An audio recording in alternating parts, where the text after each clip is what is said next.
in my archive or my whatever leaving on this earth. I'm Yeah, giving well, it. that's up to you. Yeah.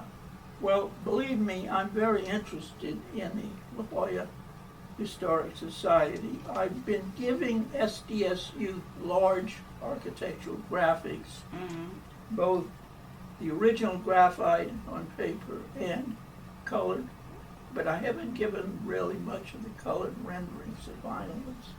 I will when I leave this earth.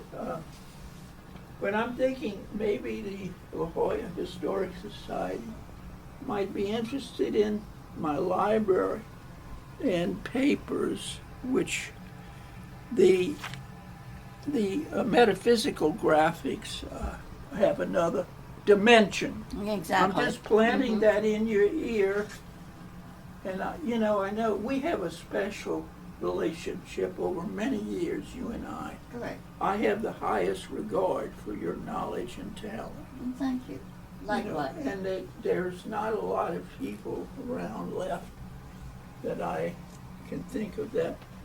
I took that photograph of Bruce Goff and Frank Lloyd Wright Jr. In Santa Barbara, where I was fortunate to tag along. I had invited Goff to be my original guest Yeah.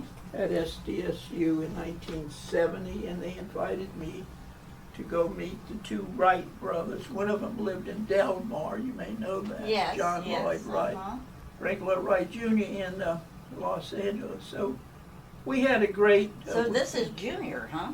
That is Junior. I don't ever remember seeing a picture of him. Boy, Yeah. he looks like his old man. Well, he was an old man. Wright died the old man died the year I got my architectural license. Which was 1959. 59. That was a yeah. big year for me. That was the year that my son was born, and I got the license, and I started building, designing, opened my office. So, but Wright died, and I never did meet him, but I'll tell you a strange experience. Toward the end of my teaching career, I was invited to lecture Taliesin, the Wright School in Scottsdale, and I went over there. We had a great time. I made my presentation. They gave me a dinner. Marion, my wife, was there with me. I took a photograph of our table afterwards, students and faculty, and Marion. I got the photograph back, and it has this unbelievable light structure over the table.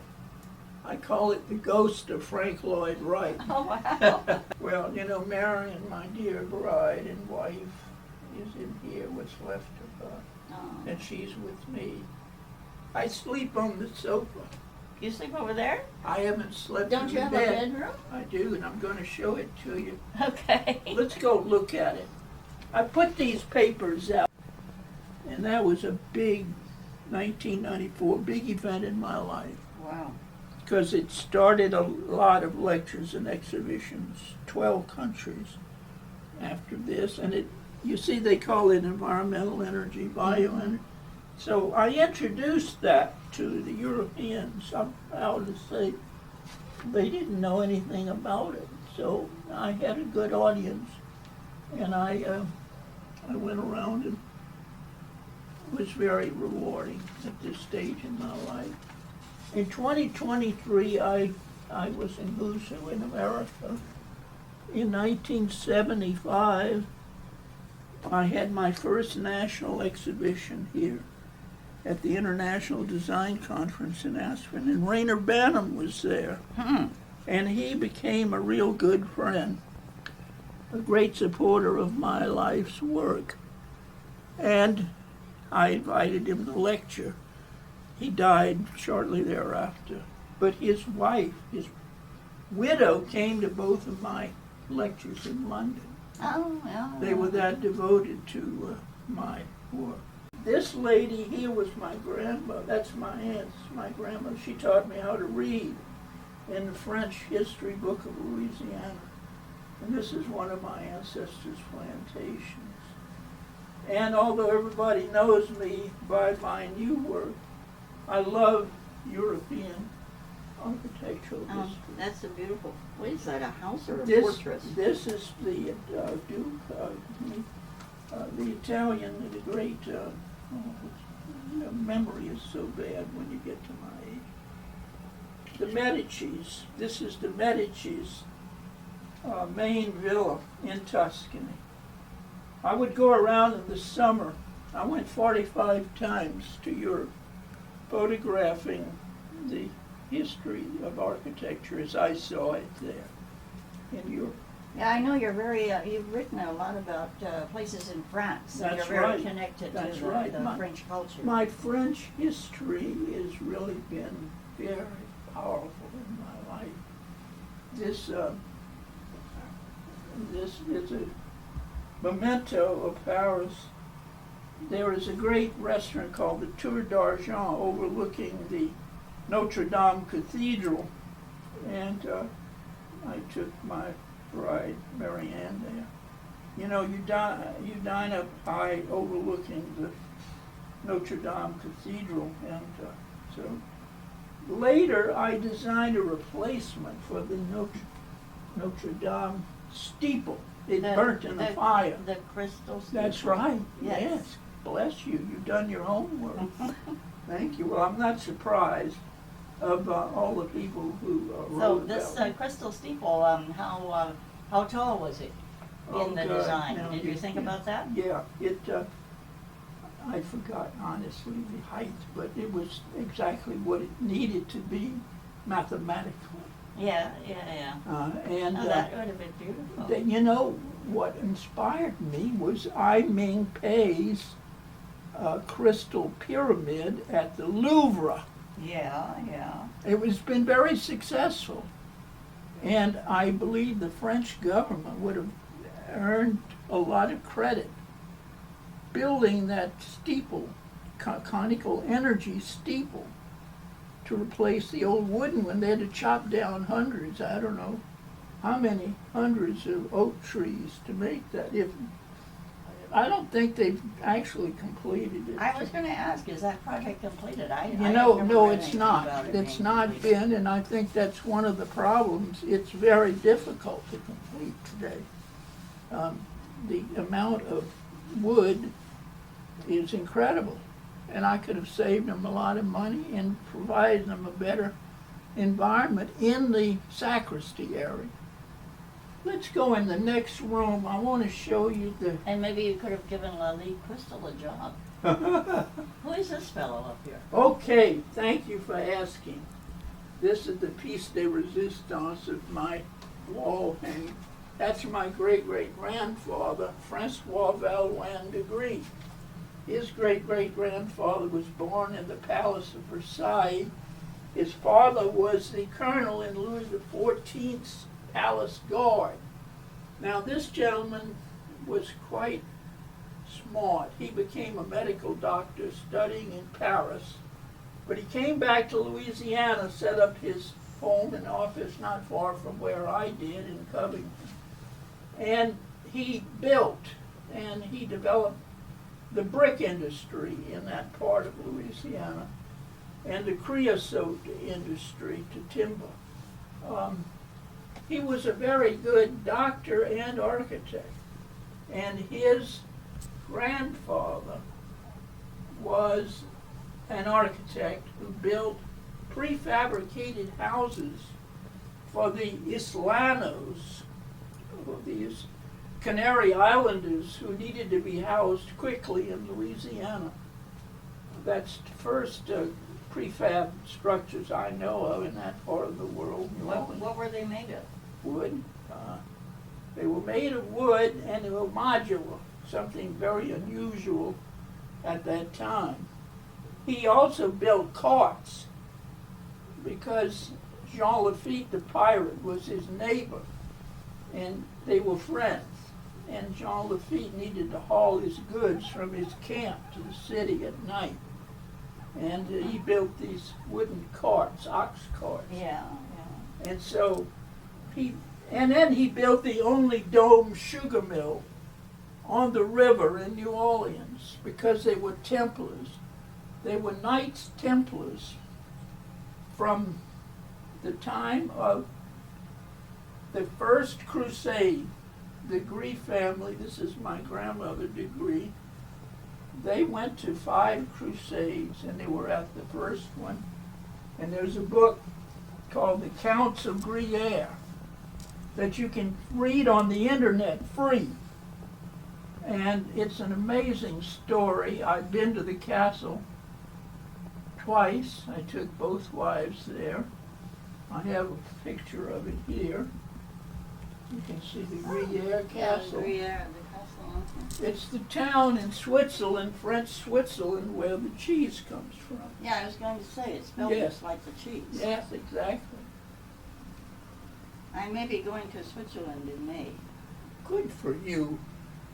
Wow, I'm trying to get a trip to France together. It's hard when you get to be my age, though. Friend of Jim Boy and Davy Crockett, Sam Houston, pioneers who all died at the Alamo.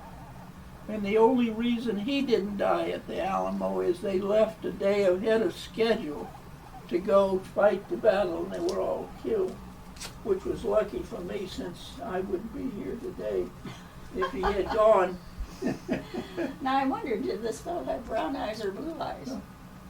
Probably brown, I would imagine. I don't know how that happened to me. It's kind of... I lectured here in Scotland.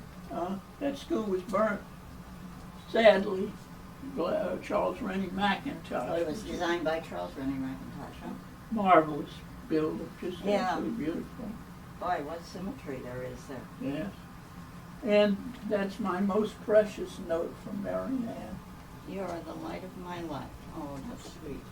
Yeah, she was that way. She was a great art of life.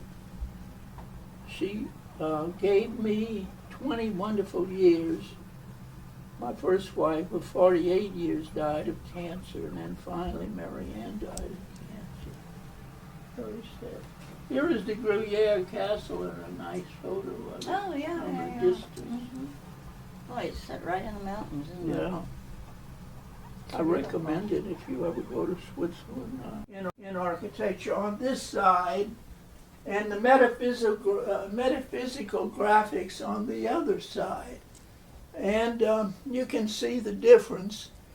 The metaphysical graphics deal with my family's history, with my personal family.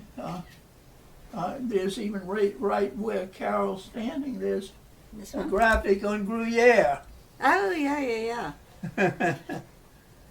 But these are my architectural graphics. Oh, they're so beautiful. Thank you, dear. Well, that is a wonderful compliment from someone I respect. I love the You have a one in that one. wonderful eye in design, I know, and I was hoping you would like my work. This is only a fragment of it. I have so much, and all of them have a history. This is a camp I designed in Africa at the Dr. Leakey old site for the University of Berkeley anthropologists, graduate students, when they would go there in the dry season. This is rammed earth studio home for a former graduate student, professor. And of course my own home in La Jolla here. The Silver Ship. Yeah, the silver ship, there it is. They're in its original. You know, it's been all messed up. Yeah, I don't claim it anymore. But I'm grateful that it's still there. And I lived there 25 wonderful years, you know, in the Silver Ship. It was truly a marvelous experience raising 3 children here in La Jolla. Now the Japanese exhibited my work, 4 pages of it, in 1985, and I am so grateful for that because they polished my work on a black background that the color read The color really so popped. much better. Yeah. This is only one page of 2, there were 4 sides. I'll show you the entire layout in the front. The California villas You know, my interest was in economy housing, Yeah. but all of a sudden wealthy people started showing up at my classroom wanting me to design a big house for them. So I went to Italy and learned about Italian villas. Then I developed the California villa, modern, but learning from the history of the villas in Italy. The big villas in Tuscany are just absolutely What magnificent. centuries? Well, you know, that goes back to the 16th century and early. Castles were my major interest in the early years of architecture. And what happened is René d'Anjou, the great artist king, chopped window holes in his castles, and he invented the French chateau. That, you know, he civilized castles into comfortable chateaux, and not too many people have been aware of that. But I think it's very interesting history. René d'Anjou is my favorite king, and there are several of them in my family history, because he was an artist, he was a poet, he was a troubadour. He was truly a gifted king. Somewhat like Francois I, who figures in my family's history very strongly. He was the one that brought Leonardo da Vinci from Italy to France for his final 4 years. And my wife and I went to Clauselus in Loire Valley, where we visited where he lived. Leonardo da Vinci was brought over the Alps by my ancestor, the Count of Gruyere, and Leonardo was on the back of a donkey, and in the saddlebag was the Mona Lisa. That's how the Mona Lisa got from Italy to France, and later it was given to Francois I.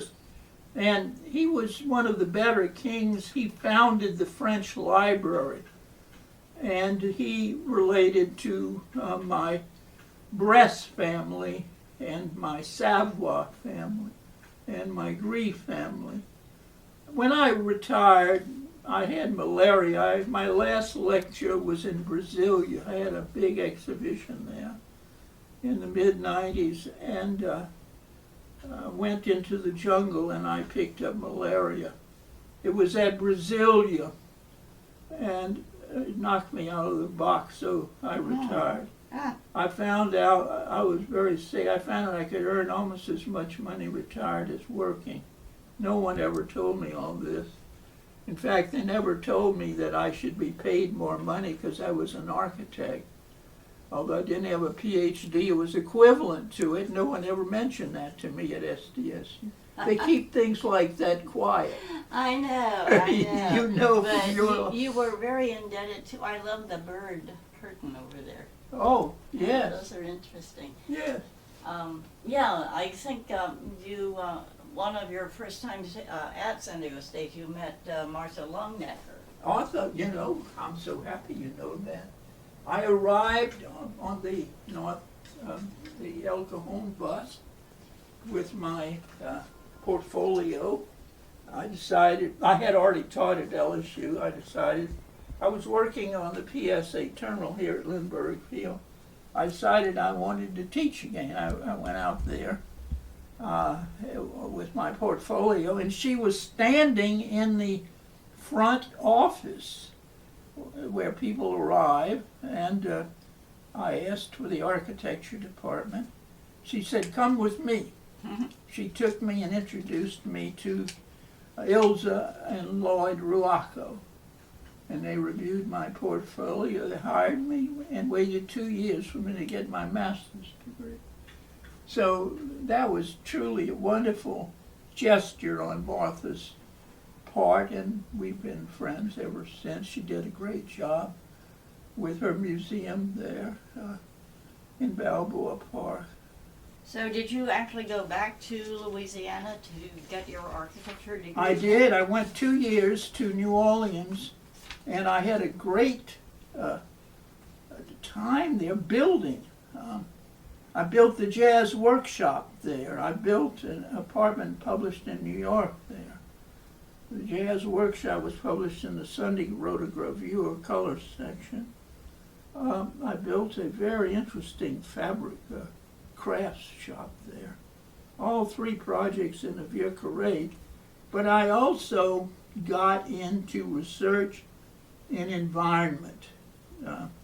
I taught at Tulane's Architecture School while I was earning my master's degree. And I really got into research. And that led that autumn to SDSU, where they gave me free rein to design the new SDSU architecture department. And happily, they called it environmental design. They wanted to consider ecology, economy, social concerns, health, all those important things they didn't pay too much attention to in the architectural school. And I was delighted.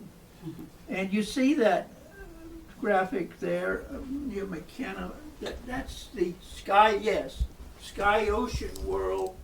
That was given to me by Buckminster Fuller personally, right when I first started teaching at SDSU.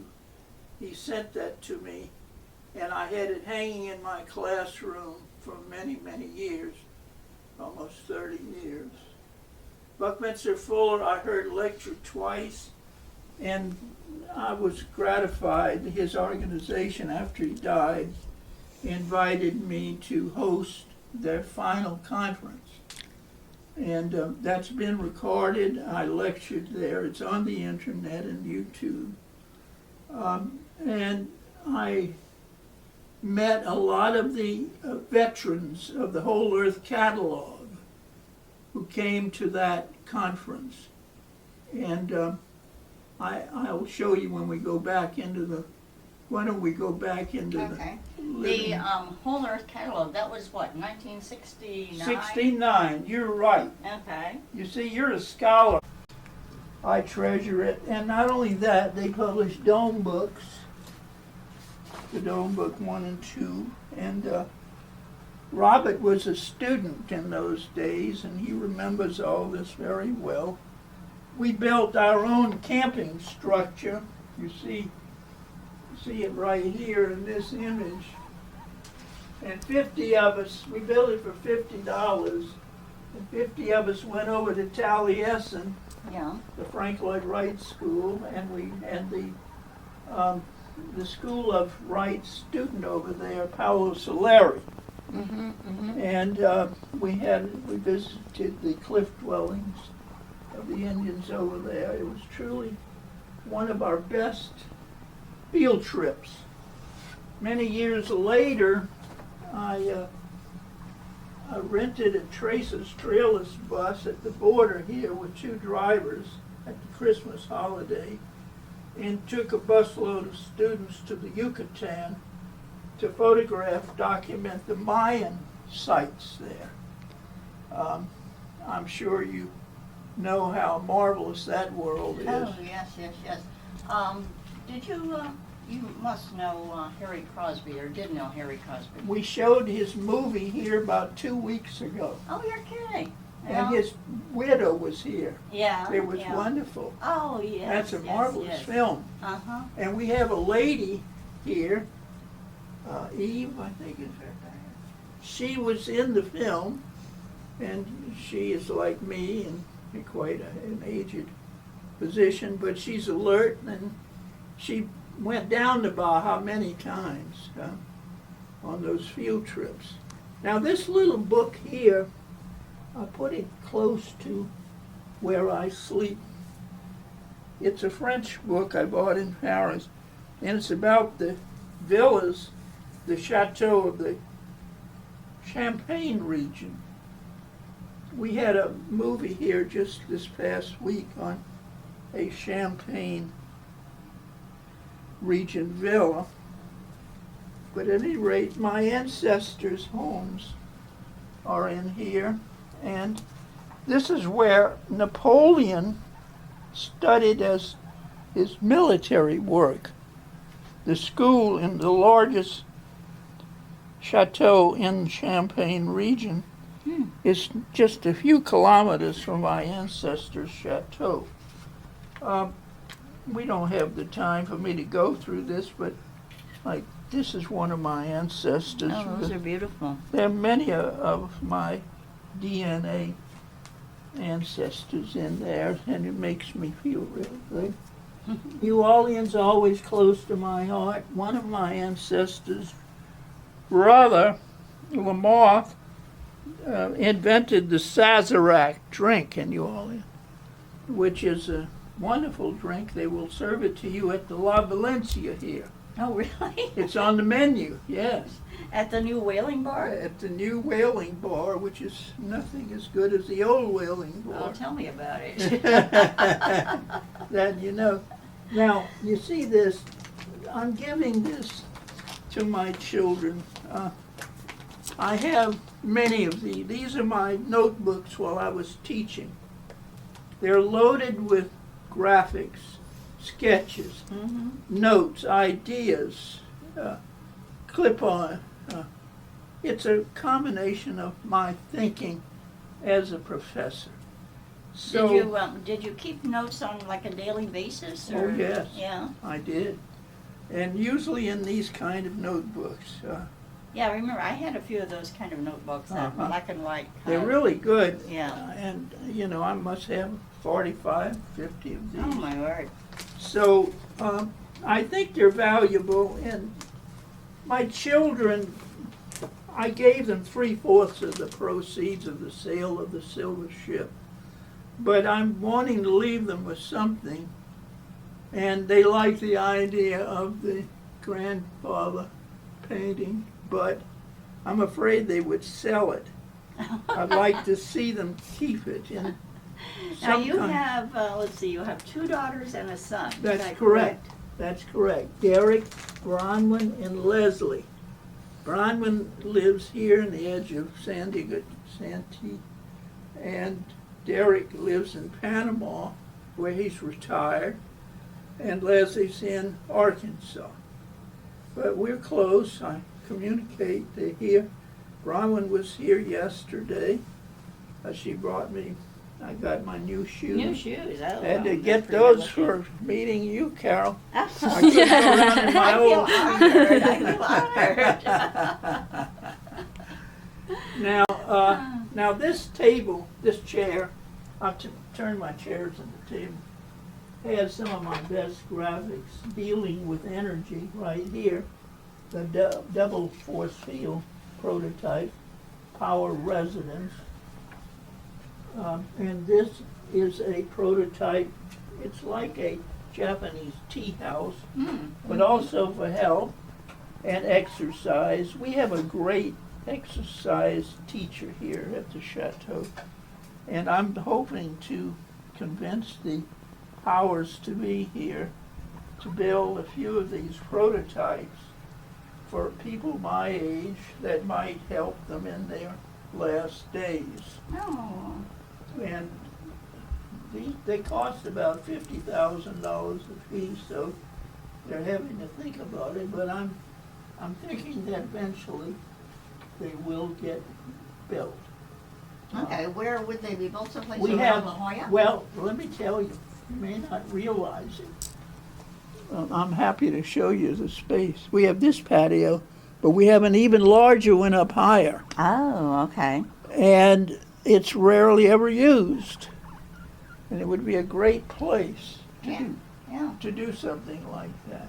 Here's one of my early sketches of the sphere conoid environment, which has the great power zone in. I don't know if you saw this book, Carol, when it was published. Silver Ship is in it. there. Oh, yeah, yeah. You remember Oh, that? that's Gaston, yeah. You met him? I don't have this one. I have another one in the office. It has a different cover on it, yeah. Really? Huh? He was a Danish guy. Yes. He was a graphic artist. And He had great, a he's a place very on the talented world. man. Yeah, you yeah, know? yeah. So I was delighted to welcome him, and he made that. I told you the Templars are my ancestors, Knights Templars, they were very good architects. They were very good bankers too, and the King of France borrowed money from him. He couldn't pay them back, so he assassinated them. He killed a lot of the Templars. Yeah, they figure prominently in Da Vinci Code. You're right.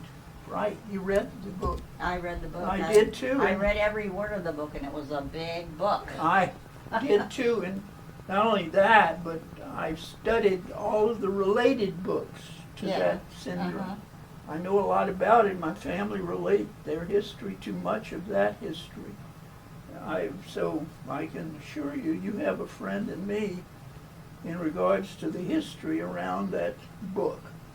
Now, this is the school that I lectured in London the first time in '94, and it is truly the great school for architecture in Europe. It's an independent school, highly regarded, and I introduced bioenergy in architecture to them.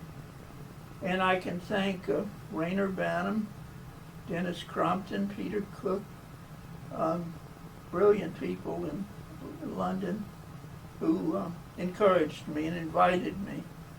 And I still have an ongoing relationship and friendship with those people. Okay, here's a loaded question. Yes. Bioenergy. What's Electromagnetic energy electromagnetic? is the correct description. Okay. And there's a lot of material on it. Look for the book called The Body Electric. That will help you. Everything is in vibration, not just the material things, but space, the volumes. And our bodies react to experience in these volumes. It took me a long time. It was Lao Tzu who said the reality of a drinking glass, is the space within. And that really got me inspired to pursue that much more. When did you start pursuing it on a really... Really when I came to California. Yeah. It had been cooking in my head in New Orleans. I started with color and light, and that led me to energy. And once you get into it, you may notice on my Facebook page, you do see my Facebook page. I do. That I include a lot of postings by people who are researching vibrations in flowers, plants, space, the cosmos, the UFO, as you know. History is very important in relation to this, and I do post quite a lot about that.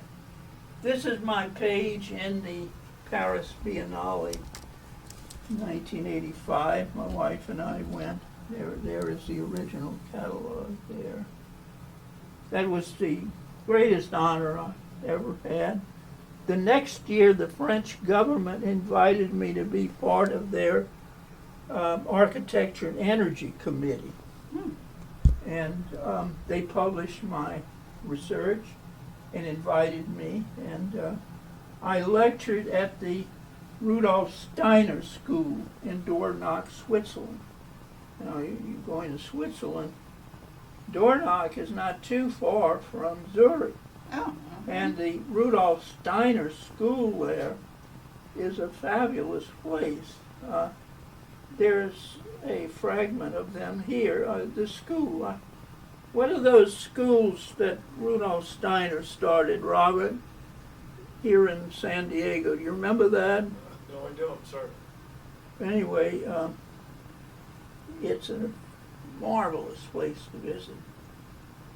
If you can get to Dorna, I think you would be very rewarded. Oh, okay, thank you, I have a note on that. Yeah. Now, intellectuals in the arts interest me. Apollinaire is one of the leaders.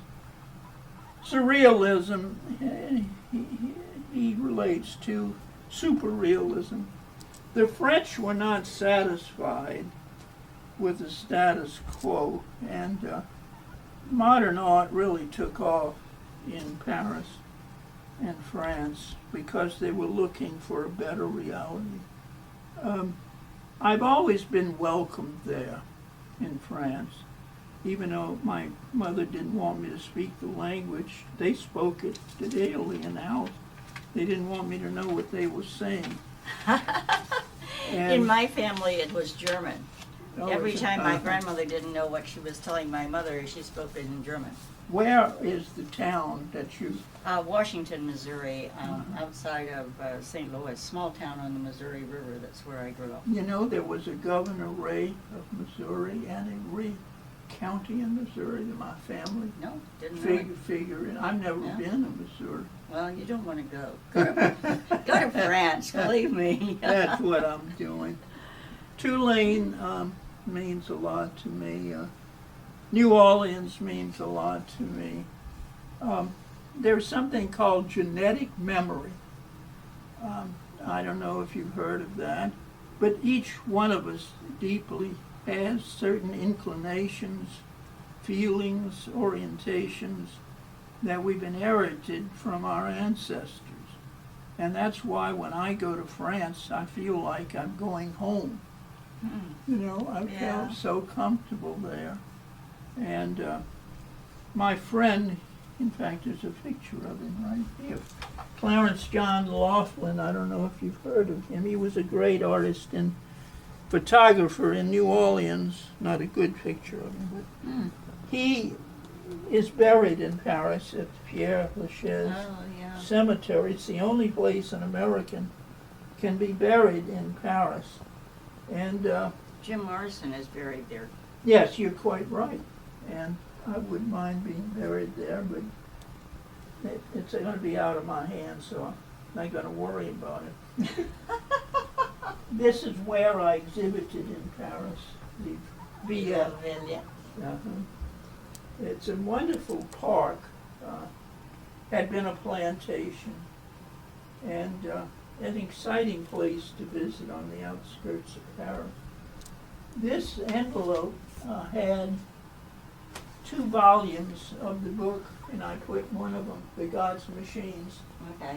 But he made 2 other volumes, and he sent them to me, the author, Wan Chok Bong, from Hong Kong, a fairly young man. I had retired, and I hadn't yet seen The God's Machines, but I would recommend that book more than any to you. What is the subject of the book? It's about energy and historical architecture, right up my alley. I mean, I didn't invent bioenergy. It's been around for centuries.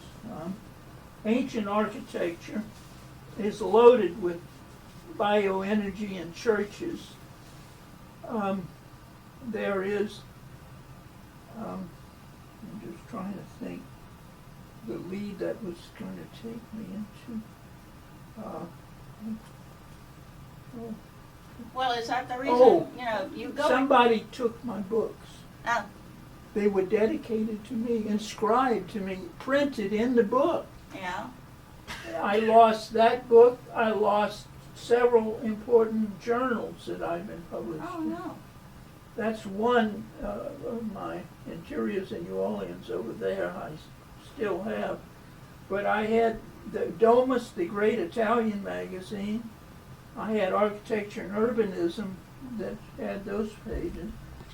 And those have both disappeared. And there's a book called Visionary Architecture I was in.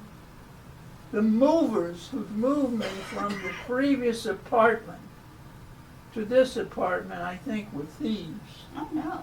I had What I had did a you have? box marked special Oh, yeah. and I should have never done that. Yeah, did you have an apartment in this building? Yes, previously? I Oh, was on the didn't know. second floor, two-bedroom, larger apartment. But I was able to get most of my furniture in here, and I'm delighted to be here. It cut my cost down at least a half, Yeah. so I'm grateful for that. Good, you know. good. It means I'll be able to travel if I can live a little longer, Yeah, go back to France. why not? Why not? What else is there to do but live longer? Now, I have the whole series on New Orleans architecture. A lot of my people are in these books.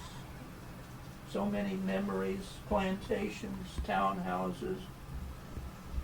And we don't have the time to go into my library, but I have a lot on France, I have a lot on architecture. Oh, you have a lovely library. And you know, I gave away most of it. I had $500,000 worth of books. They were evaluated by the lady at the library. But I didn't have the time to sell them, so I gave them away. And I advertised and a lot of student alumni. Well, they went to good They places. went to good houses. you know. Exactly. Why don't you have a seat over there and we Okay. can get comfortable? 2016. I went to a seminar. I went to all the seminars I could of the MUFON organization, the Mutual UFO Network. And he gave a seminar that was astounding. And the fact that he vouched for this man's truth. You see, Yeah. they both work for McDonnell Douglas Aircraft Yeah. Corporation, and they were working on secret projects. Some of them had UFO linkage. And it's a fascinating story. The Da Vinci Code is a fascinating story.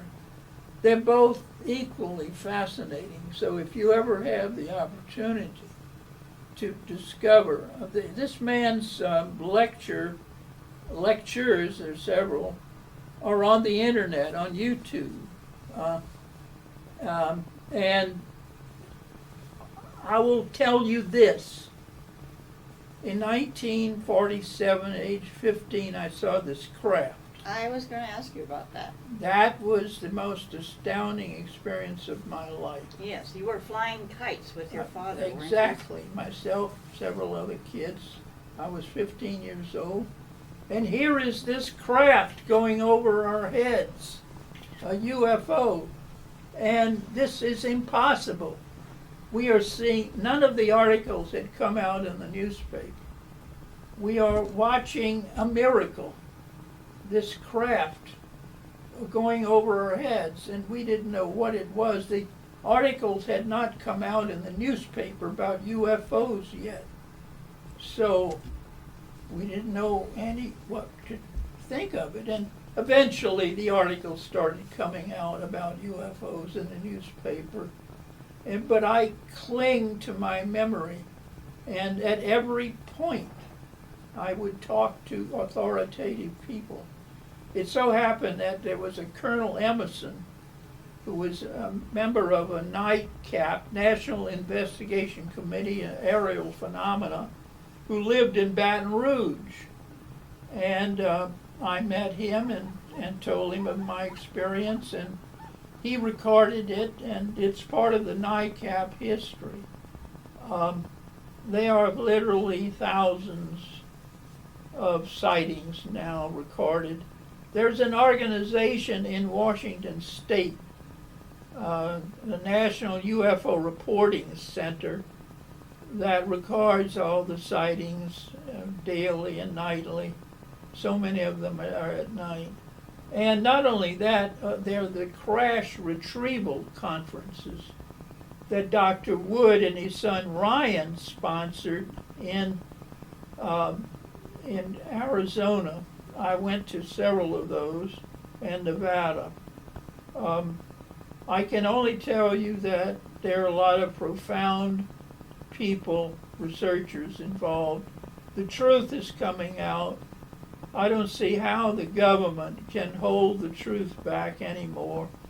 They're making idiots out of themselves. So many people know the truth now.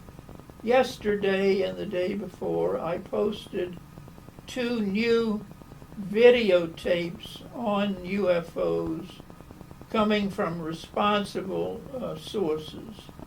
Absolutely magnificent material. And if I know you can see my Facebook page, Carol, you can take a look at Luis Elizondo's report. He was an insider in the government effort to research the UFO phenomena. So Yeah. he knows what he's talking about. The wall is cracking of silence. The government can no longer be honest. Well, they're not honest now. I want to show you this. This is an advertisement for a UFO cruise out of San Diego. Oh, wow. The last day of my exhibition in 2019, my wife and I got on this cruise, this UFO cruise, and on it was one of the most brilliant researchers in the history of UFOs, Richard Dolan.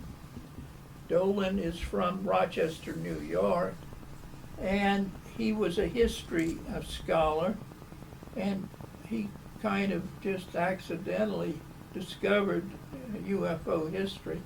But he has become the leader in research with great integrity into UFO history. There are a lot of others. Yeah, so where did you go on the cruise? We went to Veracruz, and it was a wonderful cruise there and back, and I met a lot of the scholars on that cruise. How many were on the cruise? It was quite a lot. You know, those cruises get packed, right? It was packed. It was truly a wonderful cruise. And I'll tell you something interesting. The last night of my exhibition was the day the cruise left. And members of the UFO cruise found out about my exhibition, and the gallery exhibition place was not far from where the cruise ship was, Oh, really? right down at the foot of That was nice. the main street there. The foot of Broadway? Yes, foot of Broadway, so it was convenient. And they were very excited.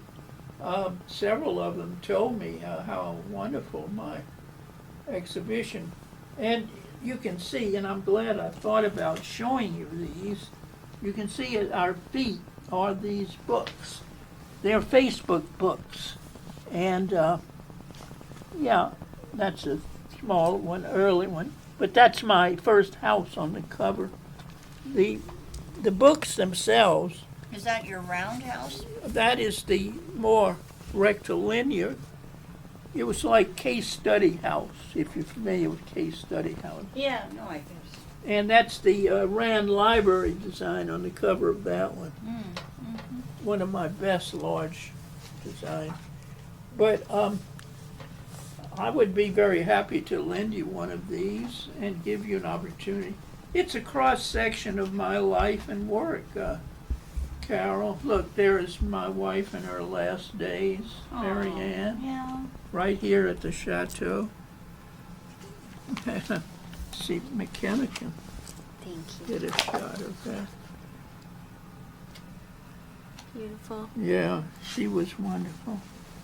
Her family have been very good to me. The book includes not only my architecture, but metaphysical graphics, family history, personal history. Oh, this would be, could I borrow one? Could Yeah, you that's loan what me I'm one? wanting you to get. This is a better one than the one you have. That's a big, thick one. That's an early one. Oh, This okay. one is not as complete, but that one is really good. And that could help you a lot in your work. And I'm happy to leave books like that, as I say, to the La Jolla Historic Society. I really have great faith in the La Jolla Historic Oh, Society. thank you. You do a great job on those exhibitions, you know. There is a French-German singer, Françoise Hardy. Are you familiar with the French chansons? Yes, yes. All right. Well, she was really, maybe she's still alive. I heard she had gotten cancer of the throat, but I hope she's still here. Well, I was working in the Silver Ship for 25 years on my drawing board. I would be listening to François Hardy video, DVDs, CDs. I'm telling you, she's one of my favorite. There are others, you know. Yeah. I enjoyed other music, not just French, but Japanese. I had a strong love for Japan. I never went, but I knew it well. I researched it, and I had great students. Kotaro Nakamura is, of course, the most famous, but there are others that have been close friends of mine and even assisted me on projects. And I always felt very close to their artistic orientations. Very, very strong artists. And did I find? Yeah, let's talk about the building of the Silver Ship a little bit. Yes, good. Well, Well, sure. What were some of the greatest challenges of that? Well, it was a 32% slope, right? Yeah. And, it's very difficult. In fact, at one point in the whole process, the chief planner for the city of San Diego told me outright he thought the site was unbuildable.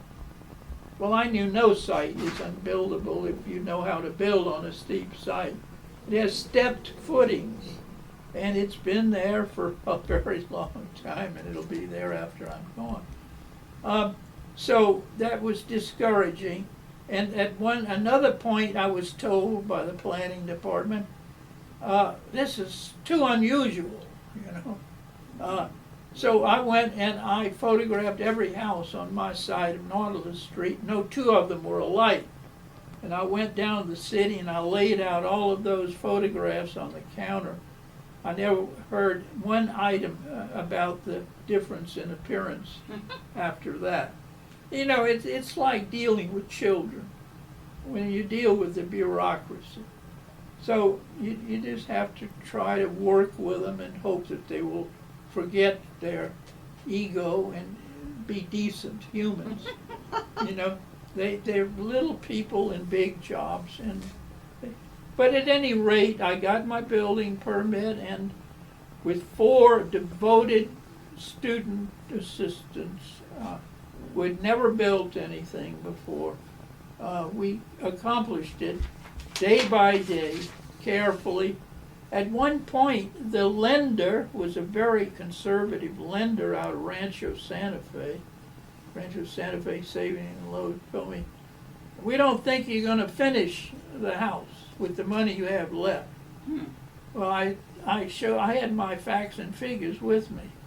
I said, and we were in the roof stage at that time. I showed them I could do it, and I did. I built that house for $45,000. $40,000 for the house, $5,000 for the parking deck, which is the cheapest house probably since the Second World War in La Jolla. And amazing. I'm glad I thought about it. I never have written this down, but I'm going to do it, and I'll pass it on to you. I have done a lot of things that other architects have not done. I don't like to boast about it. But there's no architects in the history of La Jolla that have been in both the Paris and Venice Biennales, have been published in Japan, and in 12 countries exhibited and published, and working at age 91, 92 soon, at the cutting edge of design with bioenergy and architecture. And I hate to, play my own fiddle, but as the secretary at San Diego State once told me, if you don't work in your behalf, no one else is. So, that's why I'm going to try to share with you all of the good aspects of my existence on this earth. I've had, and Carol, I will tell you, coming back to this book, it's not me. I believe that the E.T. have helped me, just like this man did. Selected by extraterrestrials, which is a very bold statement, but I don't see how I could have possibly accomplished what I did in life working without some outside help of some sort. I was not a politically attractive person. When I arrived here, I was an alien, a southerner, someone who people might make fun of, the accent, all this kind of thing. But I worked hard, and I proved that I could do some extraordinary things. Yes. And yes. the victories that we had, we won at San Luis Obispo in a storm. My students' project survived a stormy night. The high-tech schools, the big universities, projects failed in the storm that night, and we were given first place. And we entered competitions in the Los Angeles Times. Inevitably, we won those competitions, even finished first and second in one of them. And this is unheard of. We were a teachers' college not long before I arrived. Yeah. And this was the competition you're talking about, was at USC, correct? This was at San Luis Obispo. Oh, San Luis Obispo. That's the okay. high-tech school, a technically oriented school for architecture here in California. And they built concrete structures that collapsed in the storm. My students had a resilient spherical volume structure, somewhat like my universal spheroid, and won first place. And the architect, and I'm happy to tell you this, that was the judge of that competition, was the chief architect at the Frank Lloyd Wright School in Scottsdale, Arizona. And my son asked him if he would write an introduction to a book my son was hoping to publish on my work. And he said, yes, I love your father's work, and I will do that. And he said, I believe it's astonishing. Now, I've lived a long time on this earth. He was the first person that used the A word to describe my work. And the only reason I think he could do that was because of help that I can. When that craft went over my head, it was going very slow. And I really feel I was being watched. And I can't see how I could have done what I did in my life without help. Now, it's true, my students like Robert Gaughan have gone out of their way to help me, a number of them, and I'm very grateful for that. I'm going to make a presentation here on the 25th of October. My birthday is the 26th. I was going to say, you've got a birthday coming Yeah, up. that's Saturday, and they don't have business here on Saturday. So I'm going to put out my graphics in a room downstairs in this building. It's called the Activity Room, between 2 and 4 on the 25th. which coincidentally or synchronistically is Picasso's birthday. Oh, you're kidding me. No. I love that idea.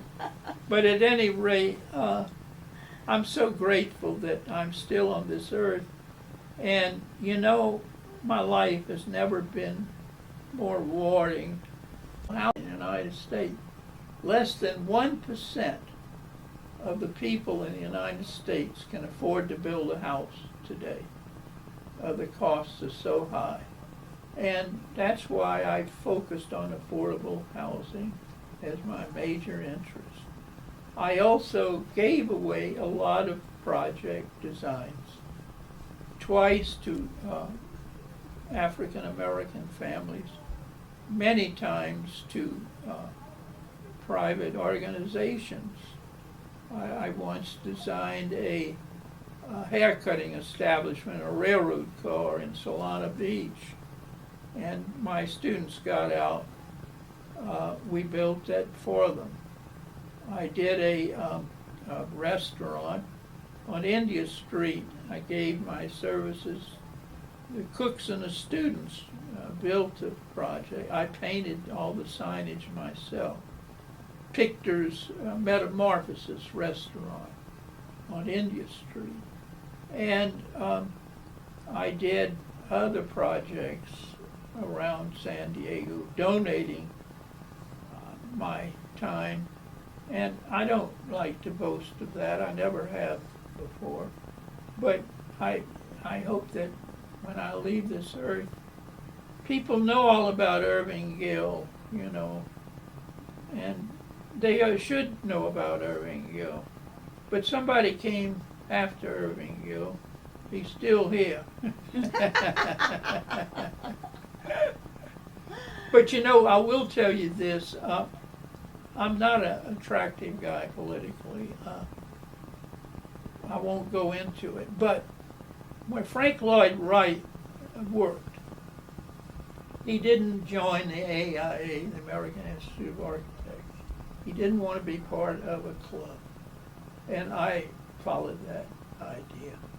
So I've not been an attractive architect for the large architectural world in San Diego. I did lecture for Friends of San Diego Architecture. I was happy to do that. A number of my students have lectured for Friends of San Diego Architecture. Proud of them. And I'm just grateful, though, that people like yourself are here that are realizing there is something still alive. This archive here. Yeah. Okay. Let's go back to Red Rest, Red Roost. Okay. You know, you must have a vision for what you would think might happen to those buildings. Well, yeah, they should be. I think Brockton Villa is a great example of what can happen. Brockton Villa was built the same year, 1894. Correct. And it's done very well as a restaurant. I think that could have happened in the Red Rest and Red Roost. At one time there was a tea room in the Roost, as you well know. Now, developers want to get a hold of it, and they have an idea of restoring the original two, but building facsimiles around behind and moving. You're not supposed to move the original structures. Now, Alcorn is a man I trust. He's a talented designer, I think a responsible person, and he's been involved in that whole process. I'm too old to be involved in that, but I'd say that you can't move the structures. It's illegal in terms of a National Historical Monument. I don't know what's happening now. Do you, Carol? Do you keep up with it? It's pretty much in limbo again. You know, It's been in limbo for so long. How many years? Yeah. The Denver Corporation sold out they sold to another private investment group about, I don't know, 5, 6 years ago. Uh-huh. And that investment group, you know, it keeps saying, oh yes, something's going to happen, something's going to happen. Well, nothing happens. And once in a while, you know, some television guy calls me up and says, oh, let's do a story on the red roost and red rust. Well, I go down there and I stand there and talk about the history, etc., you know. Yeah. And then, you know, the investors come forth somewhere out of the blue and say, oh yes, we haven't forgotten about this yet, you know, and we're going to get it together and something will happen soon. And then they create a sort of false hope within the community that, okay, finally there's going to be some action on this thing, Yeah, you know? right. But it never seems to happen, and I don't know Exactly. what needs to happen to really prod them into some sort of... What they want is big money. you They know. want big money, and they want to build condos up the hillside. Yeah, you know? exactly. You know, I don't know if you've ever read my original research paper. I made several presentations at different organizations, multi-screen slide presentations. And I noticed that one paper that is involved in, that I'm involved in, is there, but the major one on the internet I don't find. I mentioned some of the virtues of those bungalows that make them so attractive to the history of architecture. They were healthy. One thing, they had larger windows that allowed more light to come into the interior. They had similar island architecture in some of the colonial houses. And of course the word bungalow is from the Bengali, The Indian, yeah. the Indian influence is there. But they're treasures, you know, they're just unbelievably destroying themselves. You know, the redwood sleepers we examined in the 75, 74, when we first started looking at it for preservation, and they were in good shape. The redwood was not rotted out in ground contact. So it's sad now with the fire, you know, fire destruction.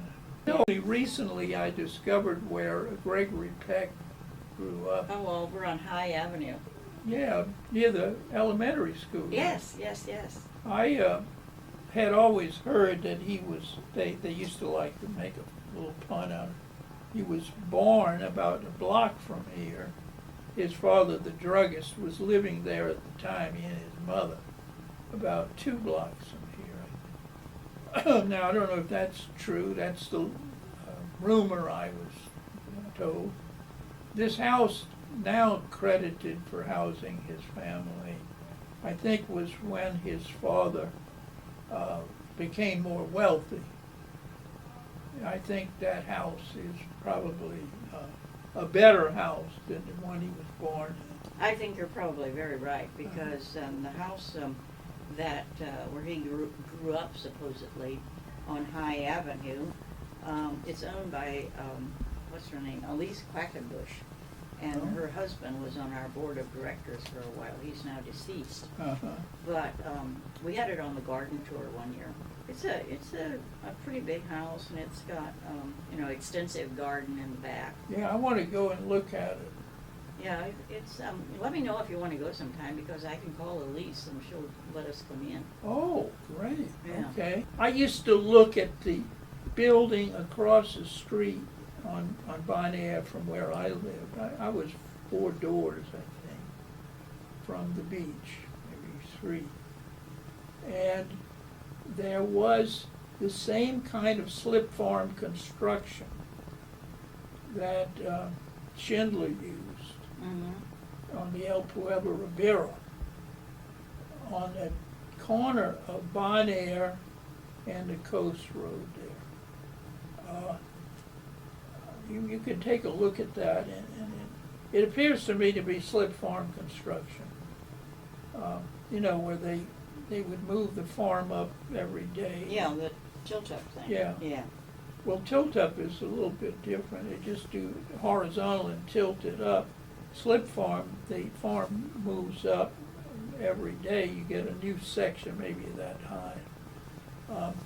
And that was Schindler's development, you know. He was a real adventurer that way.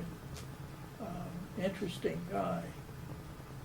I really enjoyed meeting his sons and visiting at Lloyd Wright's home at the edge of Beverly Hills there in Los Angeles.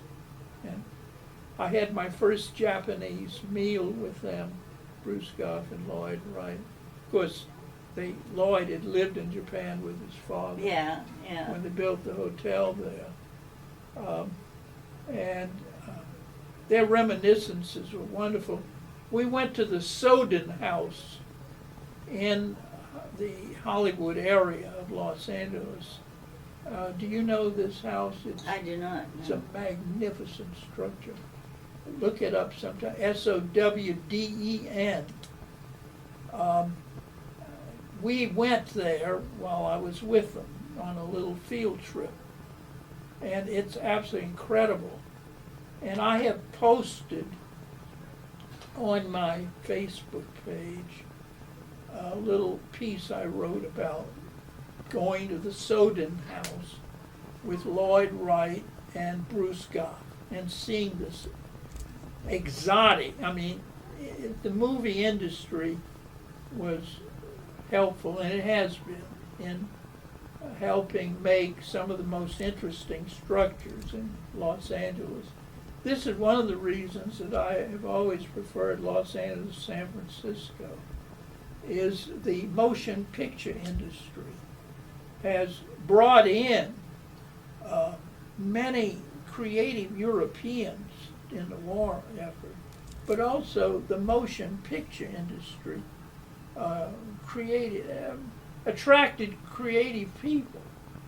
And you know, when I arrived in Los Angeles and San Diego, the set for the film Casablanca was still intact on the Warner Brothers lot Yeah.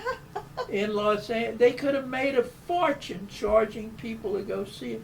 Universal Studios makes more money off of charging people to see the sets than they make off of the motion picture. Exactly.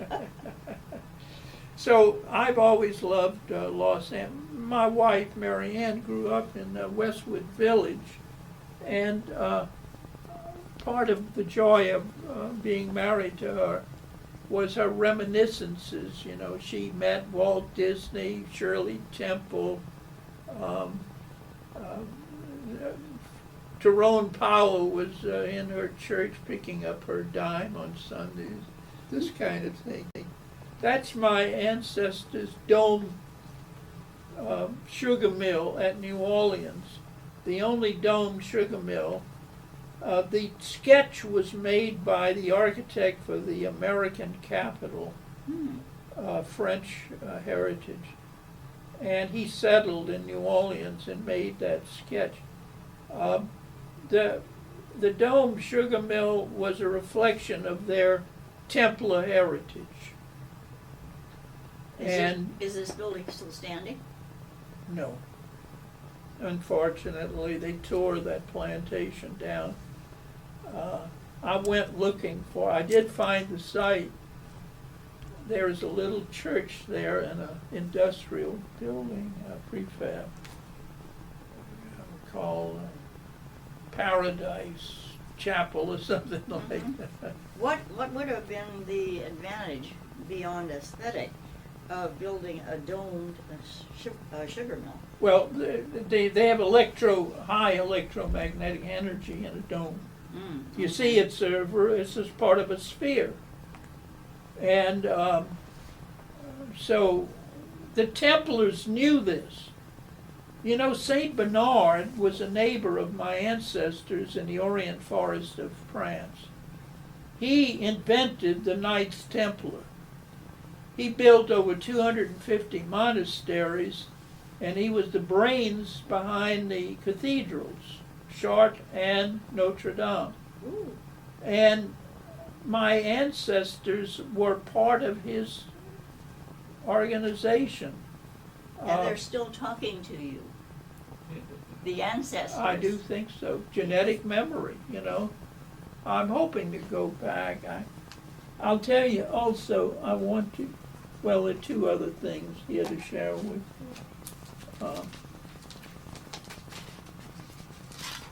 This is my great-grandmother, whose brother invented the Sazerac, and that's our Cavarock family home. And here it is. This is outside of New Orleans. It right? is. Okay. And that's the home swallowed up by the sugar refinery. You can see it, I circled it there. Oh, yeah. The Cavarocks, who are from Bordeaux. And they imported Bordeaux wine into New Orleans and had quite a good business. I'm so proud to hand this to you. My childhood friend in junior high school, we had a reunion 50 years later. That was a class of 48. And Marianne, my first wife, and I went back to this reunion. And my close friend, Ronald Eden was his name, put together my mail art. This whole book is made from mailings that I sent to him in Baton Rouge from La Jolla, telling him about this wonderful life I was experiencing in California. I'll lend that to you also. My father was an insurance agent, but he loved cars, and he had me help him mechanically. I have been looking for somebody to write the history, especially in France.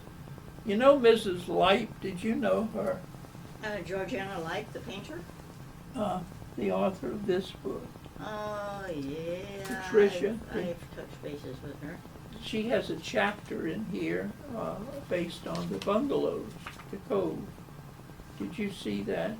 The chapter is really about me. I'll lend this to you also, so you can catch up on that. You're the person that should know all that history. She discovered me, I don't know how, and looked me up and interviewed me, and she put a lot of my story of being involved with the bungalows in that chapter. I wanted her to write my family history in France, and she wanted to do it, but she died, sadly. I've had several people who I thought... this Miss Light is deceased now? Yes, she is. Oh, I didn't know that. I'm pretty sure she died. Either Her that... mother died. Or maybe Or I can... his mother. Well, you would know... Georgiana Light, you know, she was married to Dr. Light. Dr. Light was a medical doctor here in La Jolla. I did not know that. Yeah, and Georgiana was they lived up on La Jolla Village Knoll Drive. His there. wife. His wife. Her mother. Her mother. Yes. Georgiana was a painter. She was a watercolor Oh, specialist. wonderful. And she did, I think she was a fairly big member in the San Diego Watercolor Society. Wonderful. Of that nature. Patricia Light, did you know her? I knew Georgiana. Okay. Well, you know, I could be wrong. Maybe I'm confusing the mother and the daughter. But I was led to believe that Patricia Light, who wanted to write this book, had died. And it may have been that I confused it with the mother. Yeah, Mrs. Light, the mother died, gosh, I'm thinking about, she got to be over 100 years old, I believe, if I Wow. recall correctly. And she died about 6-7 years ago, I think. Well, and I don't know about so her daughter. what, I you have know, no it idea about her could be daughter. a confusion that I have between the two of them. She struck me as a very learned, cultured person, very cultivated, and we had a nice correspondence. But then I heard that she died, and that was the end of it. I'm still looking for somebody, not that Yeah, it'd be good if you could find somebody who's has some expertise in French history generally. Boy, that would be perfect, wouldn't it? Because, Yeah. your story involves so much Yes. of really French There are history. two ladies here at the chateau speak and write French, but they're too old. There's a, a French-American club. I know, and I lectured at one of them. There are two of them. One of them, they only speak French. I don't speak French. My mother didn't want, my parents didn't Right. want me to know what they were saying. So, but about a month ago, I went to the French club at the La Jolla Community Center, Mm-hmm. and I brought a whole group of my French books and reference material, Mm-hmm. and gave a talk about my family's Yeah. French history. Uh-huh. And they enjoyed it. I understand that they're very interested in all that I. Yeah, well, I would, maybe call up, maybe they have a president or, maybe a secretary or somebody, and just talk to them, because I would think there would be somebody within Well, that that's, group. the one you're thinking of is the one that they only speak French, Mm. probably. The other one, we have a resident who is a member of the other one, and she's the one that got me to go give this talk. Okay, yeah, that must be the French/American club, I bet. It's at the La Jolla Community Center. I think that's where they meet. Okay. Yeah. I enjoyed going there. I miss that ambiance. I miss the discussions, the history. I love books set in France, especially that deal with esoteric history. And there's a lot of it, I study it constantly. It's truly my enjoyment in life. Yeah. Art and architecture is so strong in France Yes.